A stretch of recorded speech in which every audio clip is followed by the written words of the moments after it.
मैं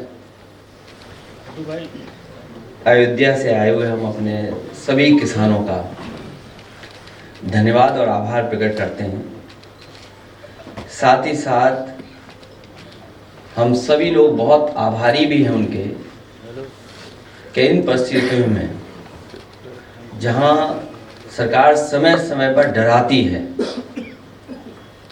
उनके अधिकारी अन्याय करने के लिए हमेशा तैयार रहते हैं, उस समय किसान समाजवादी पार्टी और हम पर भरोसा कर रहे हैं। मैं अयोध्या वासियों का और खासकर किसानों का बहुत बहुत धन्यवाद और आभार प्रकट करता हूं।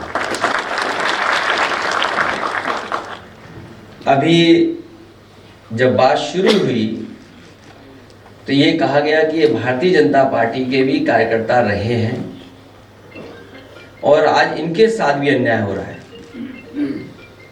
और सच्चाई तो ये है कि इधर जिस तरीके से सरकार काम कर रही है, भारतीय जनता पार्टी के लोग भी जानते हैं कि भारतीय जनता पार्टी उनकी सगी नहीं है।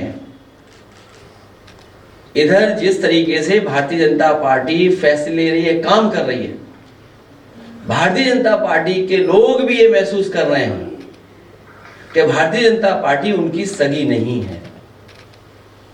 और मैं एक उदाहरण नहीं, कई उदाहरण दे सकता हूं। जो हमारे किसान यहां पर आए हैं, इनका तो सब कुछ छीना जा रहा है।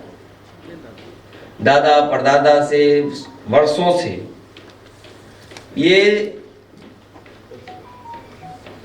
खेती बाड़ी करते आए हैं, अपना घर मकान बना लिया, रजिस्ट्री हो गई हैं, बहुत सी अपने परिवार मिलकर के रह रहे हैं, लेकिन सरकार जानबूझ करके इनकी जमीन छीनना चाहती है। और जमीन किस चीज के लिए छीनना चाहती है? ये किसान जो आए हैं वो किसी विकास के खिलाफ नहीं है, क्योंकि अगर विकास होगा, खुशहाली होगी तो इनकी भी तरक्की होगी। इनका जो मानना और समझना यही है कि अगर अयोध्या में इतना विकास हो रहा है और खुशहाली आ रही है, तो इनका भी साथ साथ विकास हो, इनके घर परिवार में भी खुशहाली आए। सरकार जानबूझ करके सस्ते में जमीन लेकर के कुछ मुनाफा कमाने के लिए और कुछ लोगों को मुनाफा कमाने देने के लिए ये जमीन जबरदस्ती छीन रही है। समाजवादियों का मानना है कि मार्केट वैल्यू के हिसाब से किसान को मुआवजा मिलना चाहिए। और कई मौकों पर मैं और आप यहां पर बैठ करके कई बार चर्चा की है और यहां तक कहा मैंने कि ये अयोध्या प्रभु राम जी की जमीन है, धरती है उनकी। न केवल भारत, दुनिया के लोगों को वहां के प्रति आस्था है, तो वर्ल्ड क्लास सिटी बने, वर्ल्ड क्लास इंफ्रास्ट्रक्चर बने। लेकिन जो लोग वहां से उजाड़े जा रहे हैं वो उजड़े नहीं, वो भी कम से कम बराबरी के साथ खड़े दिखाई दें। इसलिए मैंने कहा था कि अगर सर्किट रेट बढ़ा करके 6 गुना भी मुआवजा देना पड़े तो सरकार को पीछे नहीं हटना चाहिए।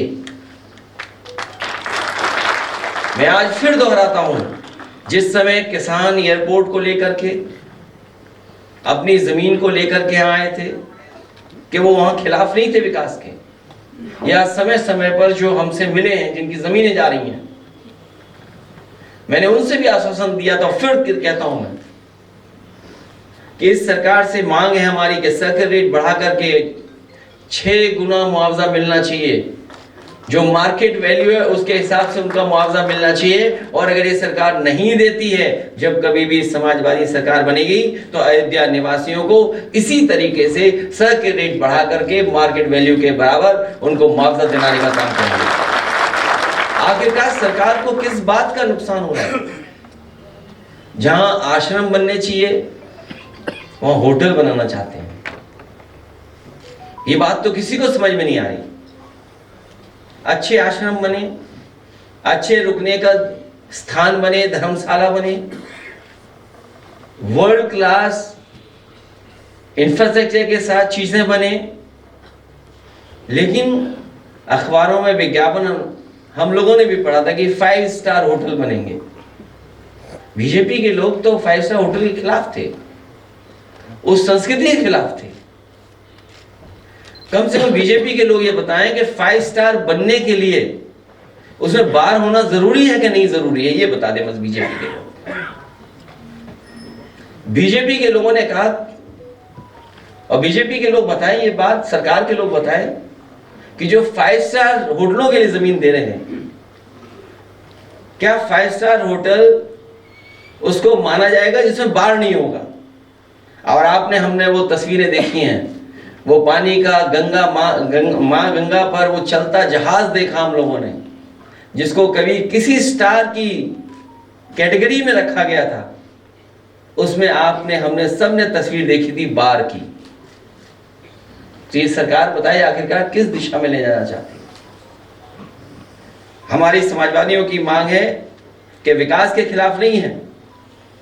अयोध्या वर्ल्ड क्लास सिटी बने, ये नहीं बना पा रहे हैं, समाजवादियों को मौका मिलेगा तो वर्ल्ड क्लास सिटी अयोध्या को बनाने का काम करेंगे।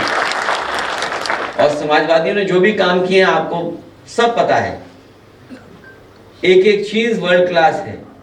जहां से मुख्यमंत्री जी अन्याय कर रहे हैं बैठ करके, जो सीएम हाउस है, लोक भवन ऑफिस, जो लोग भी निकलते होंगे इसके आसपास वो देखते होंगे कि क्या ऑफिस बनी हुई है। मैं तो ये कहता हूं जिस ऑफिस में वो बैठे हैं उसके बराबर भी पिछले इतने सालों में एक बिल्डिंग नहीं बना पाई है। मुझे खुशी है यहाँ के किसान हमारे साथ आए हैं और उन्हें भरोसा है समाजवादियों पर। मिल्कीपुर में भी चुनाव है, वहां पर पीडीए के प्रतिनिधि लड़ रहे हैं चुनाव। पीडीए के प्रतिनिधि ही समाजवादी पार्टी के प्रत्याशी हैं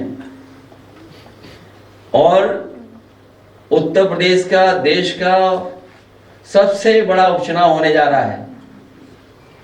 मैं तो अपने तमाम जर्नलिस्ट साथियों से अपील करूंगा कि ऐसा चुनाव जरूर देखने जाएं, देखने समझने जाएं, वहां की कवरेज हो और तमाम जानकार लोग हैं उनसे भी हमारा निवेदन होगा कि डेमोक्रेसी में ऐसा चुनाव नहीं देखा होगा, ऐसे चुनाव की स्टडी करनी चाहिए।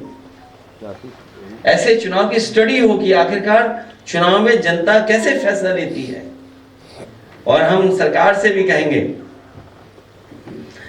कि ये चुनाव पारदर्शी हो और पारदर्शी उदाहरण पेश करे सरकार कि फेयर इलेक्शन हो रहा है, जिससे कि हमारे तमाम जर्नलिस्ट न केवल यूपी के, भारत के और दुनिया के भी आकर के देखें कि कैसे फेयर इलेक्शन होता है। ये उदाहरण पेश करे आने वाले समय में कि इतना फेयर इलेक्शन हो सकता है और किया जाता है। और सच्चाई तो ये है कि मिल्कीपुर में भी इनके पैर उखड़ते हुए नजर आ रहे हैं। और हम आपसे पहले भी निवेदन कर चुके हैं कि हमारे समीकरण की चर्चा ज्यादा मत करना आप लोग। अगर प्रेस के लोगों ने ज्यादा चर्चा कर दी हमारे पक्ष में तो सरकार वर्दीधारी लोगों को आगे कर देगी। अरे अखिलेश जी, बात तो खत्म हो जाने दो अभी।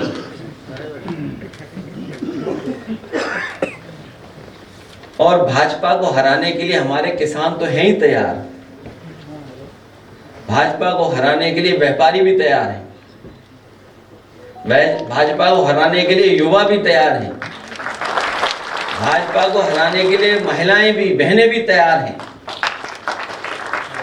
ये जो चुनाव होने जा रहा है इसमें बुरी हार भारतीय जनता पार्टी हार करके आएगी। मैं एक बार फिर अपने आए हुए किसानों का धन्यवाद देता हूं और मैं उन्हें भरोसा दिलाता हूं विधानसभा में भी, लोकसभा में भी आपकी बात को रखेंगे और आपके लिए समाजवादी पार्टी लड़ेगी भी, हक दिलाएगी भी।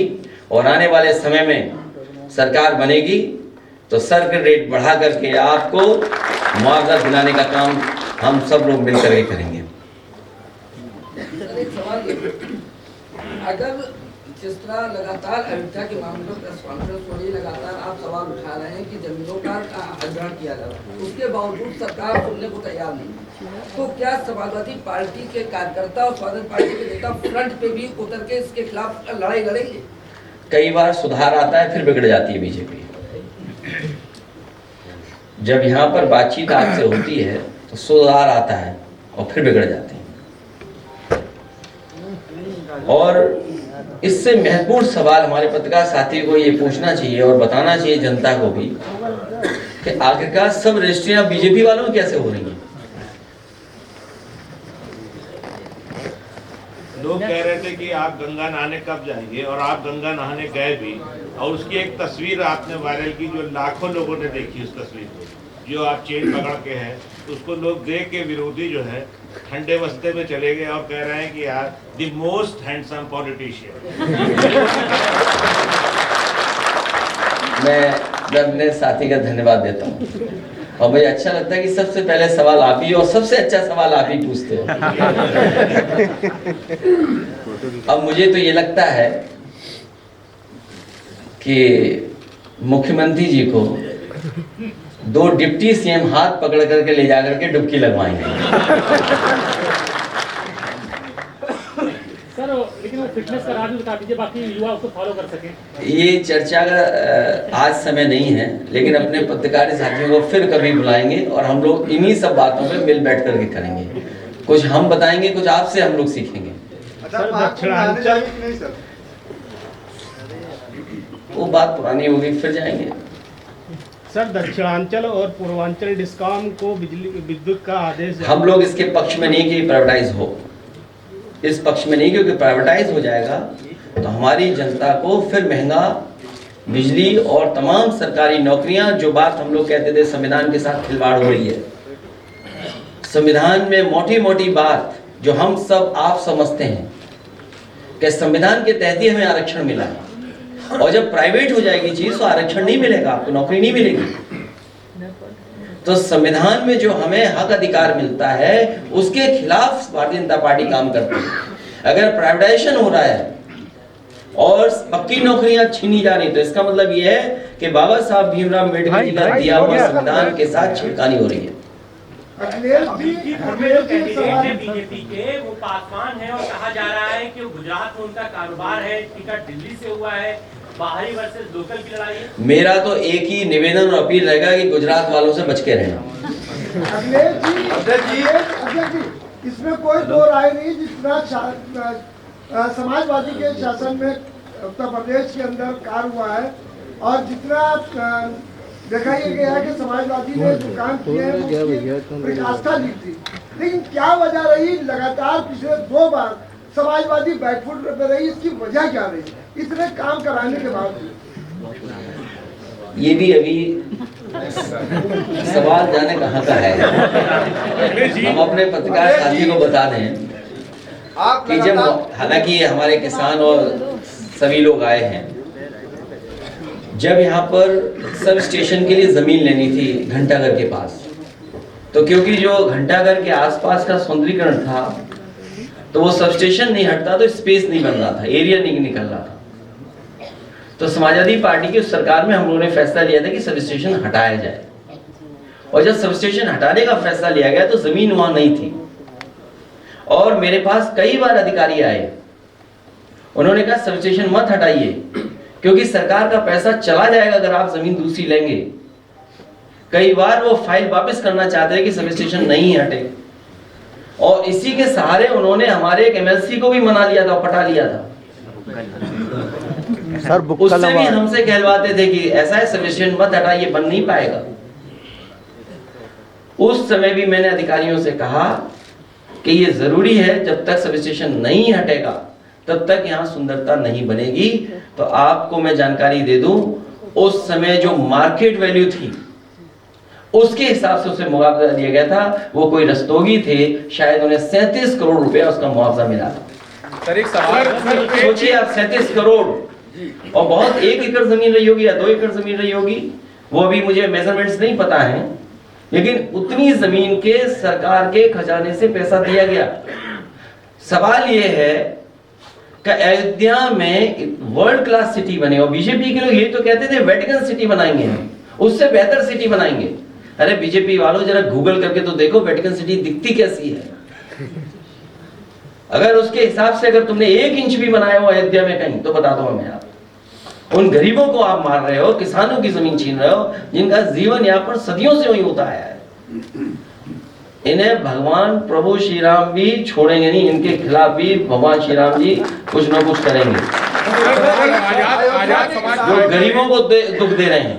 आजाद समाज पार्टी और सपा के बागी कैंडिडेट को बना दिया है। क्या लगता है इससे चुनाव में कोई असर पड़ेगा, कोई चुनौतियां बढ़ेंगी? देखिए, समाजवादी पार्टी का प्रत्याशी पीडीए परिवार का है, वो लड़ने जा रहा है, वो मुकाबला कर रहा है। पिछले कई दिनों से काम हो रहा है हमारा।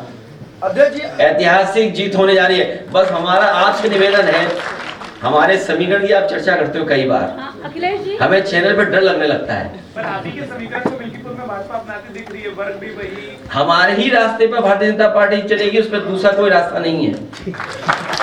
जब भी उन्हें विकास के रास्ते पे चलना पड़ेगा तो हमारे ही रास्ते पर, ये पीडीए के रास्ते पर है। और देखिए पीडीए का कमाल क्या हुआ, कुंभ के मेले में हर खंबे पे पीडीए पीडीए लिख गया। आप पता करिए, आप जानते होंगे, हर खंबे पे पीडीए लिखा हुआ था। तो बताओ प्रभु श्री राम ने करा या कि नहीं किया? बाद में जब सरकार को पता लगा तो हटवाने में लग गए, क्योंकि पीडीए का मतलब जो बीजेपी के अधिकारी को पता ही नहीं था, प्रयागराज डेवलपमेंट अथॉरिटी। सोचिए हमारा कितना प्रचार किया कुंभ में, अब सुना है कि सब हटवा दिए गए सरकार ने। सोचो ऐसी सरकार है। अध्यक्ष जी, अयोध्या के किसानों का मुद्दा आप लगातार उठाते रहे हैं कि मुआवजे को लेकर दिक्कत है। लगभग 2 महीने पहले आवास विकास परिषद के सचिव नीरज शुक्ला ने प्रेस कॉन्फ्रेंस की थी और उस प्रेस कॉन्फ्रेंस में जो है अयोध्या के किसानों की बात की। तो उन्होंने कहा कि हम लैंड पूलिंग पे बात कर रहे हैं कि लैंड पूलिंग के जरिए किसानों को जमीन दी जाएगी, किसान इस पे राजी हो कि वो अपनी पूरी जमीन देंगे और उसका 25% हिस्सा हम डेवलप एरिया में देंगे। लेकिन किसान जो है लगातार बड़े ज्यादा मुआवजे की मांग कर रहे हैं, जो उनके लिए देना जो है लैंड पुलिंग या इस तरह की जो शब्दावली ला रहे हो, जो कई स्टेटों में सक्सेसफुल भी है, फेलियर भी है ये लैंड एक्विजिशन का तरीका। पूरा सरयू नदी के आसपास लैंड एक्विजिशन हो गई, किसानों को कितना लैंड पुलिंग में मिला है बता दे सरकार हमें। अगर कहीं भी अयोध्या में किसानों की जमीन लेने के बाद किसानों को कहीं डेवलपमेंट के लिए जमीन दी गई हो, डेवलप करके जमीन दी हो तो बता दें हमें। पूरा सरयू के आसपास सभी जमीन बिक गई। अधिकारियों का कहना है किसान राजी नहीं है लैंड पूलिंग के लिए। हम भी राजी नहीं है सर। एक सवाल, हम मार्केट वैल्यू के हिसाब से पैसा चाहते हैं, किसानों को मुआवजा मिले। अधिकारियों के चक्कर में रहोगे तो समझ लो क्या करना पड़ेगा। सर एक सवाल इससे अलग हटके है सर, आज बॉलीवुड के अभिनेता सैफ अली खान पे हमला हुआ है, जिसकी अभी प्रेस कॉन्फ्रेंस भी वहाँ के डॉक्टर्स कर रहे हैं। 6 जगह हमला हुआ था, चाकू का टुकड़ा भी उनकी रीढ़ की हड्डी से मिला है। हालांकि सुबह सुबह ये खबर आई थी और लगातार सभी चैनलों पे चल रही है। सैफ अली खान स्वस्थ रहे, उनका इलाज अच्छा हो। क्या कारण है, किस कारण हुआ है, ये हमारी जानकारी में नहीं है, इसलिए हम इस पर कोई टिप्पणी नहीं कर सकते। लेकिन इस तरह की घटना किसी बड़े व्यक्ति के साथ न हो। अखिलेश जी, आप लगातार मिल्कीपुर जाने के लिए पत्रकारों पर जोर दे रहे हैं, कुछ धमाका होने वाला है क्या वहाँ पे? नहीं, हम तो चाहते हैं कि फेयर इलेक्शन हो, इसलिए आपको भेज रहे हैं। सर आप लगातार में एक आंकड़ा जारी किया गया है कि रेलवे और बस से सिर्फ 16 लाख आदमी सफर कर पाए। तो क्या आप मानते हैं कि सरकार जो 3 करोड़ 4 करोड़ लोगों की डुबकी लगाने की बात कर रही है, ये लोग पैदल गए हैं वहां तक? सरकार का हर आंकड़ा वो है फर्जी, और हमारा पत्रकार साथी सही बोल रहा है, हम इसको धन्यवाद देते हैं। कुछ ट्रेनें खाली आ रही हैं, सुनने में आया गोरखपुर वाली खाली ट्रेन गई है पूरी, और नहीं मानते, अभी वीडियो दिखा सकता हूँ मैं आपको। छोड़िए, हम उन पर चर्चा नहीं करना चाहते, लेकिन ये बात मोटी मोटी मान लीजिए कि बीजेपी का हर आंकड़ा फर्जी है। याद कीजिए नोटबंदी में क्या कहा, भ्रष्टाचार कम हो जाएगा, काला धन खत्म हो जाएगा। आज बताइए भ्रष्टाचार कितना बढ़ गया, पत्रकार साथियों से बेहतर कोई नहीं जानता होगा। और इसी नोटबंदी के बाद जीएसटी आ गया, जीएसटी से बताओ व्यापारियों का नुकसान हुआ कि नहीं हुआ? व्यापारी बर्बाद हो गया। और अभी नई तरह की लड़ाई चल रही है कानपुर में, सभी कारोबारी कानपुर छोड़ करके जा रहे हैं। सोचिए, कारोबार अगर चला गया कानपुर से, ये कारोबार तो ला नहीं पाए। याद कीजिए इन्होंने कितना बड़ा आयोजन किया था, इन्वेस्टमेंट मीट। इन्वेस्टमेंट मीट का तो कुछ हुआ नहीं, कोई इन्वेस्टमेंट स्टेट के पास नहीं आया। लेकिन जो कारोबारी पहले से थे, जिनका कारोबार हो रहा था, चल रहा था, वो कानपुर छोड़ करके जा रहे हैं, लखनऊ छोड़ करके जा रहे हैं। ये इनकी जीएसटी वसूली और इनके भ्रष्टाचार की वजह से छोड़ करके जा रहे हैं। जब ये खबरें और लोग जानेंगे तो जो उत्तर प्रदेश में इन्वेस्टमेंट करना भी चाहते थे, वो इस तरह की लूट और बेईमानी के बाद कोई भी यहां पर इन्वेस्ट करने नहीं आ रहा है। और सोचिए झगड़ा क्या है, झगड़ा पता नहीं क्या है। अभी गोरखपुर में एक उद्योगपति जो भारतीय जनता पार्टी के समर्थक थे बहुत, उनका छापा पड़ा, 600 करोड़ की टैक्स चोरी का सवाल उठाया। 200 करोड़ बढ़ा देते। इसी तरह कानपुर वाले जानते होंगे, भारतीय जनता पार्टी के बहुत बड़े समर्थक, उनके यहां भी छापा पड़ा। तो ये बात मैं इसलिए कह रहा हूं कि भारतीय जनता पार्टी के लोग भी अब जान गए हैं कि भारतीय जनता पार्टी उनकी भी सगी नहीं बची है। सर, कुंभ नगरी में भाजपा नेता को पुलिस ने पीट के बेहोश कर दिया। वो मैंने ट्वीट कर दिया, वो एसटीएफ का सवाल है। सर, नई दिल्ली में भाजपा के विधानसभा प्रत्याशी हैं प्रवेश वर्मा, जूते बांट रहे हैं मतदाताओं को। मैं कुछ नहीं कहूंगा उसको। दिल्लीपुर में है 6 मंत्रियों के साथ बीजेपी के, बाकी कोई छोड़ गए, इन्हें भी ले जाओ। मंत्रियों ने जब काम किया हो, आप बताइए, जिस विभाग में सबसे ज्यादा भ्रष्टाचार है, गांव गांव या किसान बैठे होंगे, घर घर जल वाला, बताओ उस अधिकारी को प्रधानमंत्री सम्मानित कर रहे हैं। आप हमसे बेहतर समझते होंगे, पत्रकार साथी यहाँ बैठे हुए लोग। मंत्री नहीं बन पाया, एक जिस व्यक्ति को मंत्री बनना था नहीं मंत्री बना पाए, दूसरे को मंत्री बनाया गया। और जिस अधिकारी पे सबसे ज्यादा सवाल उठते हैं, उंगली उठते हैं, उसे बताओ प्रधानमंत्री का अवार्ड मिल रहा है। सोचिए आप। हमारे यहाँ गांव में सर 4 बार मुख्यमंत्री जा चुके हैं, आप कब जाएंगे और हमारी तैयारी हो रही है। सर, दिल्ली चुनाव प्रचार के लिए कब जाएंगे सर आप? एक मिनट भाई साहब, एक मिनट। दिल्लीपुर में चुनाव आमने सामने की लड़ाई हो रही है, लेकिन दिल्ली में आपकी क्या भूमिका रहेगी? बैंगलोर का सपोर्ट है या फिर चुनाव में प्रचार करते आप सड़कों पर दिखाई पड़ेंगे? समाजवादी पार्टी का आप पार्टी को समर्थन है, इसका मतलब ये नहीं कि हम कांग्रेस के विरोध में खड़े हैं। जो हमारी रणनीति थी, जिस रणनीति के सहारे हम लोग काम कर रहे हैं, वो रणनीति ही बताती है कि आप ही पार्टी जो संघर्ष में है और जिस मसले को लेकर के जहां से शुरुआत इंडिया गठबंधन हुआ है कि रीजनल पार्टी जो जहां मजबूत है उसके साथ खड़ा होगा,